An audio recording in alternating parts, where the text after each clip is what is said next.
What happens when the world's richest man walks into a courtroom and the judge laughs at him?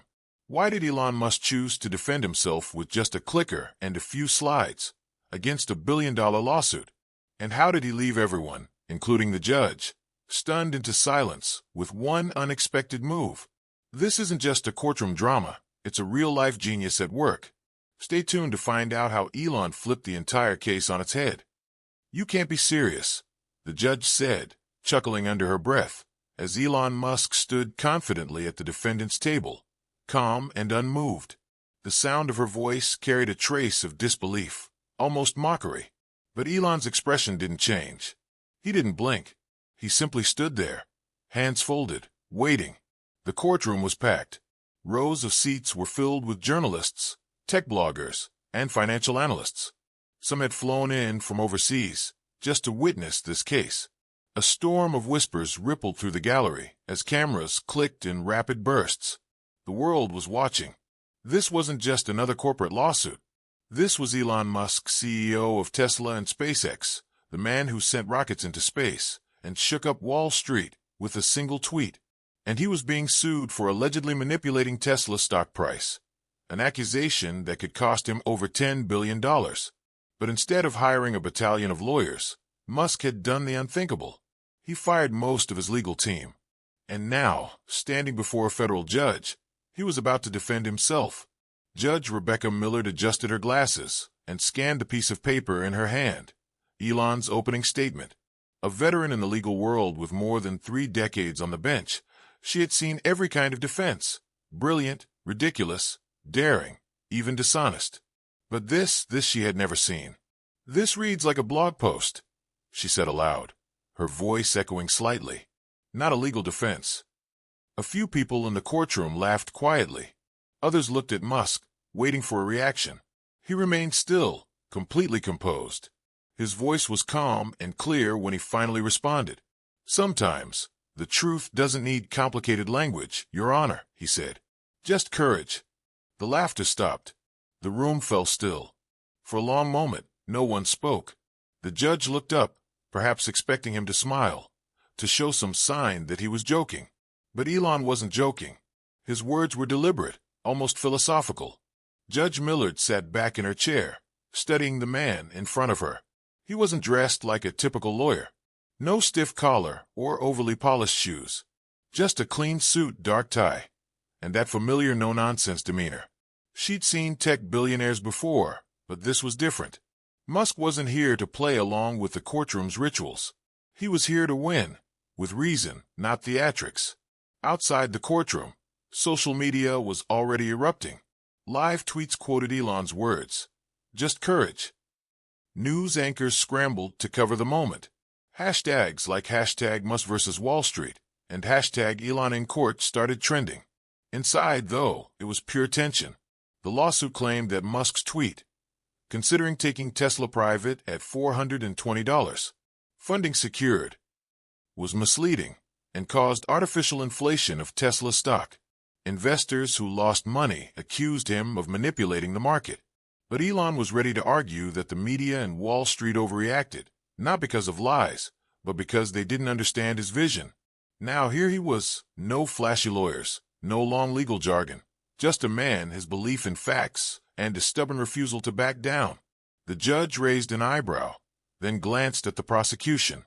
"Let's continue," she said, her tone slightly more serious now. Elon walked forward, slowly, his steps steady. He tapped a small remote, and a simple graph lit up the screen beside him. It wasn't a dramatic entrance. There were no fancy animations, no dramatic music. Just a clean slide showing Tesla stock activity over a 3-week period. He spoke softly but clearly. "This is what really happened. This is the data. My tweet was one factor, but not the only one. The markets reacted to 100 things that day, including a major oil deal, rumors about Apple entering EV manufacturing, and global uncertainty in China." He pointed to a sharp spike in the stock price, then another, just before his tweet. "This spike here, it happened before I tweeted anything." People leaned in.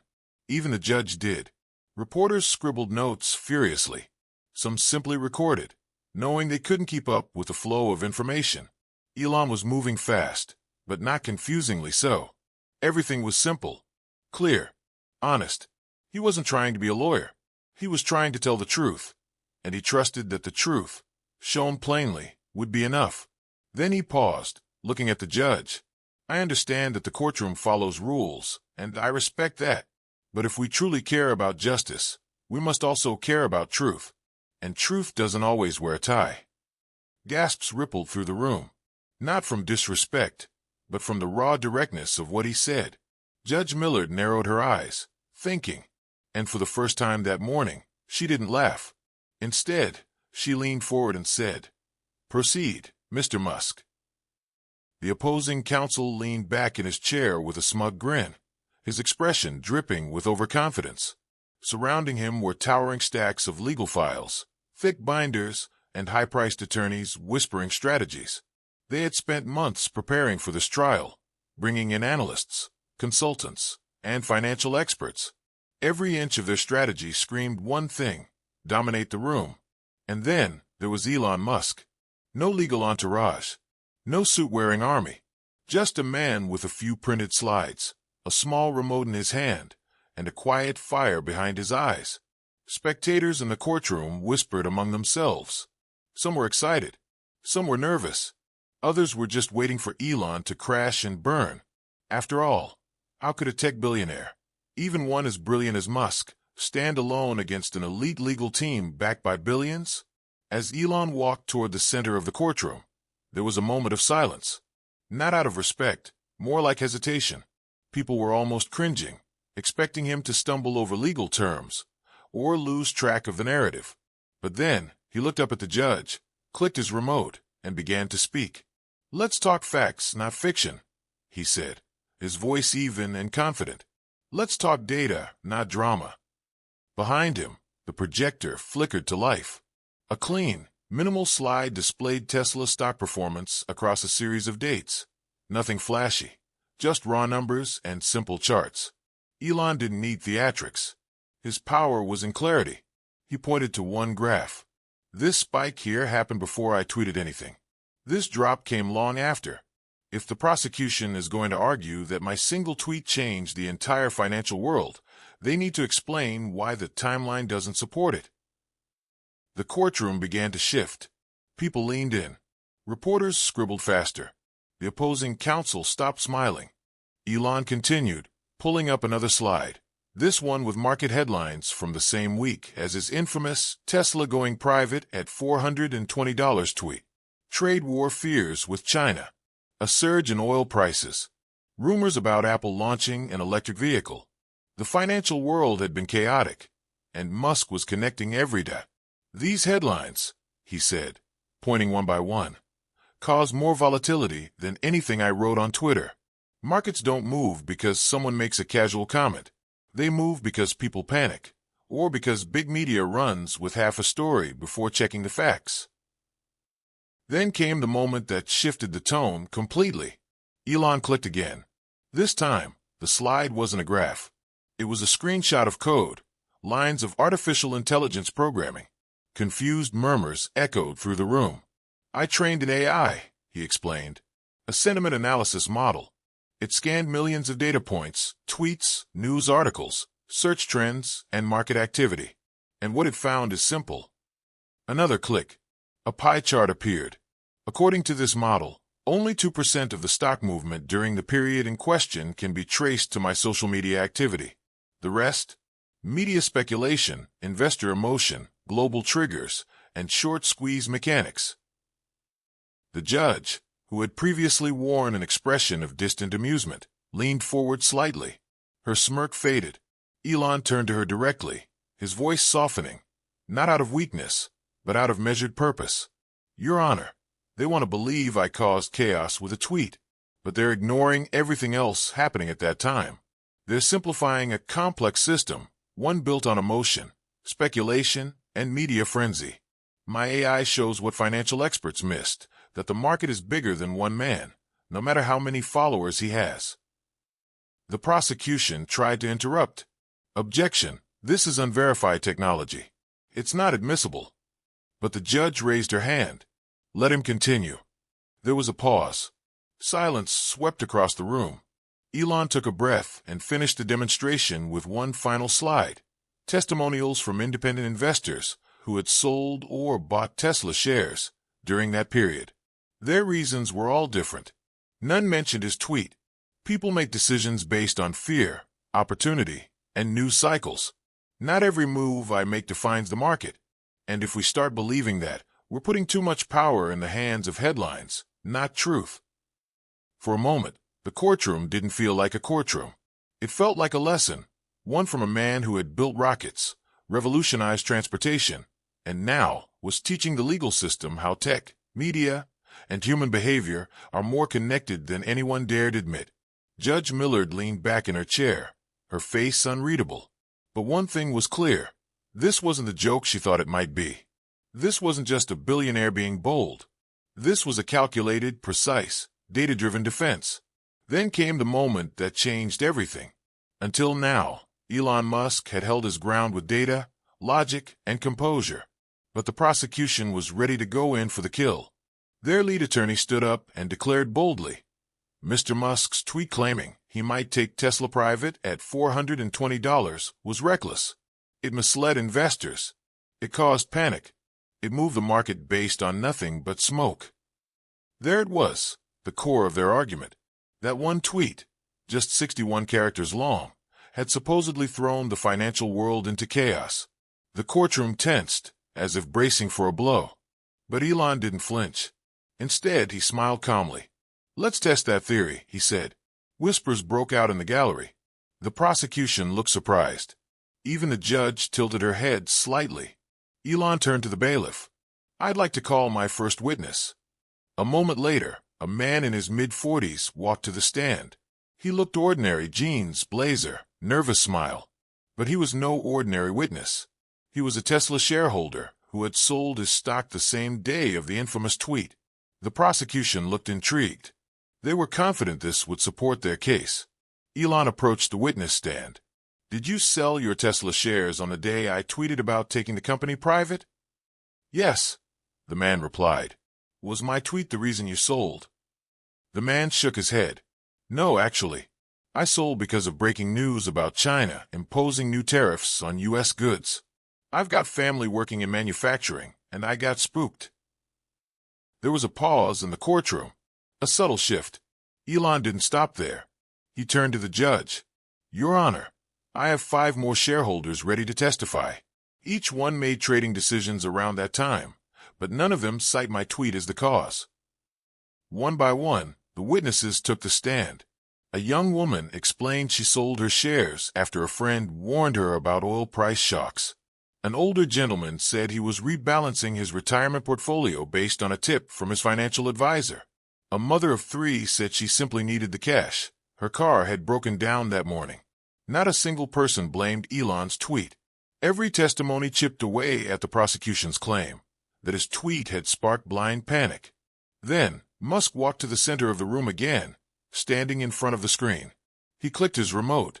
A CNN News clip from the same day began playing. On it, a well-known market analyst sat across from a news anchor. Is Tesla surging because of Elon's tweet? The anchor asked. The expert responded with a shrug. Not exactly. The market's already been volatile. There's talk of a short squeeze, lots of optimism about Tesla's Q2 numbers, and the EV market in general is getting hot. Elon's tweet may have added some heat, but this isn't just him. It's bigger. The video ended. Silence. Elon turned to face the judge. He didn't raise his voice. He didn't need to. If even Wall Street analysts knew better on the day of the tweet, why are we assuming the average investor didn't? The courtroom was frozen. No one spoke. You could hear a pin drop. Even the opposing counsel sat back, clearly rattled. Judge Rebecca Millard looked down at her notes. Her once skeptical expression had faded. Now she looked thoughtful, almost impressed. Musk continued, voice steady. Investor behavior is rarely driven by one thing. We like to simplify blame, point fingers, and say, that tweet did it. But markets don't work like that. People act on emotion, world news, economic shifts, even personal needs. And every single person I brought in today has shown exactly that. Then, in a brilliant stroke, Elon added one more twist. He held up a printed document, an internal memo from a major investment firm. It had been released just days after the tweet. The memo stated that Tesla's private funding possibility is plausible, considering the company's growing capital options and Musk's track record. This memo, Elon said, came from a firm managing over $100 billion in assets. If professionals at that level saw my tweet and didn't panic, in fact, they took it seriously, how can the court say I misled anyone? Another blow to the prosecution. The judge leaned forward, hands folded. Do you have anything further for this point, Mr. Musk? Elon shook his head. No, Your Honor. I believe the facts have spoken. And they had. He had done what no one expected. Not just defend himself, but dismantle an entire argument, piece by piece, with logic, real voices, and undeniable proof. In that moment, the narrative shifted. He was no longer the billionaire in trouble. The atmosphere inside the courtroom had shifted completely. What had started as a trial full of snickers, smirks, and expectations of a public unraveling had turned into something no one anticipated. A masterclass in logic, strategy, and courage. The once amused judge now leaned forward, her interest no longer just procedural. It was personal. She was fully engaged. The prosecution was in the middle of attempting a rebuttal, their tone more defensive now, less certain. Charts and case law references were thrown around, but the energy in their corner had clearly faded. Then came the question that silenced the room. Judge Rebecca Millard, with her decades of courtroom experience, held up her hand and cut in. Her voice, calm but firm, sliced through the trial like a scalpel. "Counsel," she said, turning her gaze to the prosecution team. "Did your office verify the correlation between Mr. Musk's tweet and actual market behavior using independent, third-party data?" The room froze. The lead prosecutor cleared his throat, glancing awkwardly at his co-counsel, who quickly looked down at the desk. "Your Honor, we relied on industry-standard assumptions, market movement patterns, trading behavior trends." The judge narrowed her eyes. "So you assumed?" The silence in the room became heavy. She gestured lightly toward Musk, who stood silently at the defense table, his posture upright, his eyes unwavering. "Because from where I'm sitting," she said. He presented. "You assumed." A low murmur swept through the gallery. Phones in the journalist section lit up as tweets were drafted in real time. Even the court reporter briefly paused before catching up with her transcript. Musk didn't speak. He didn't need to. His work was already laid bare. Data models, AI analysis, real investor testimonies, news clips. It had all pointed in one direction. The case against him wasn't built on truth, but on convenient narrative. Then Elon stepped forward one last time. "Your Honor," he said respectfully, "I'd like to submit one final piece of evidence." The judge nodded. "Proceed." Elon opened a slim folder and pulled out a single printed page. It looked simple, just a black and white email, nothing flashy. But what it contained was anything but ordinary. "This," he said, "is an internal communication between two senior officials at the SEC. It was obtained through legal channels during discovery." The judge raised an eyebrow, intrigued. Musk continued. "In this email, dated shortly after the tweet in question, one official expresses concern about bringing a case forward without stronger evidence. I'll read it aloud if I may." The judge gestured for him to go on. Musk held up the page and began. "This case could backfire. Musk may actually be telling the truth.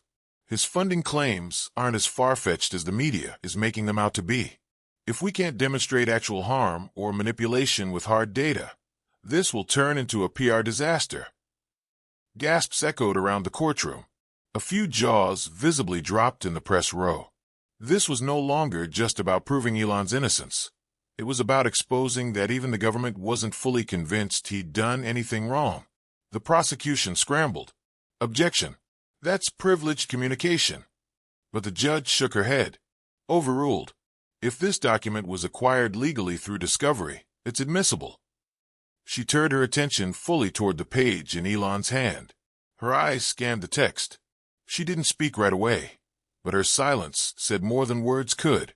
And then, In one of the trial's most unforgettable lines, she said, "Well, Mr. Musk, you've certainly given us something to think about." The lead prosecutor shifted uncomfortably in his seat. The weight of the case was collapsing beneath him, the very foundation cracking. The courtroom was no longer a battleground. It was Elon Musk's stage. He had walked in with no traditional legal team, no prepared speech in legalese, and no courtroom charm. Just facts, confidence, and above all, transparency.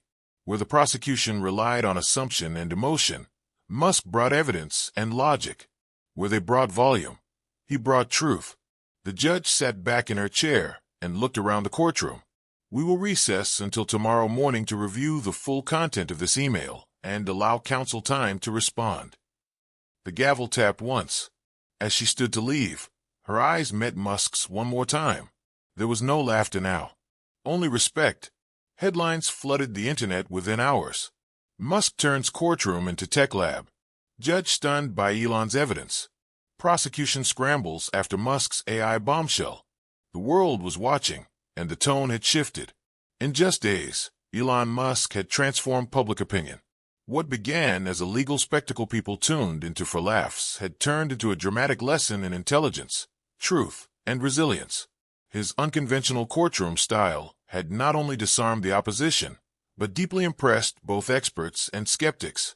Over the next week, the trial continued. Witnesses were called, this time, many in Musk's favor. Financial analysts who had once been critical of Elon reversed course, admitting in testimony that their earlier assumptions hadn't considered the full scope of market behavior. They acknowledged what Elon had shown so clearly. The market doesn't revolve around one tweet. It's an ecosystem of variables. Even some media outlets began changing their headlines. A major business magazine published an op-ed titled, "Maybe Musk was right all along," while a popular news anchor declared live on air, "What we saw in that courtroom wasn't arrogance. It was clarity." Every move Elon had made, once seen as impulsive, now looked calculated, brilliant. And then, at last, it came. The verdict. The courtroom was packed to the edge. You could feel the tension in the air, like static before a storm. Reporters sat poised, fingers hovering over keyboards. Legal analysts whispered predictions. Even the judge's staff seemed unusually alert. Elon Musk entered the room with the same composed demeanor he had carried throughout the trial. No tie, no legal entourage, just the man, standing in his truth. Judge Rebecca Millard re-entered and took her seat. Her face was calm, unreadable. She held the verdict in her hands, a thin folder that now carried the weight of weeks of arguments, headlines, and reputations. The room fell dead silent. After thorough examination of all evidence presented, she began, and careful consideration of witness testimony, independent data, and market activity analysis. She paused. This court finds insufficient evidence of intentional market manipulation by Mr. Elon Musk.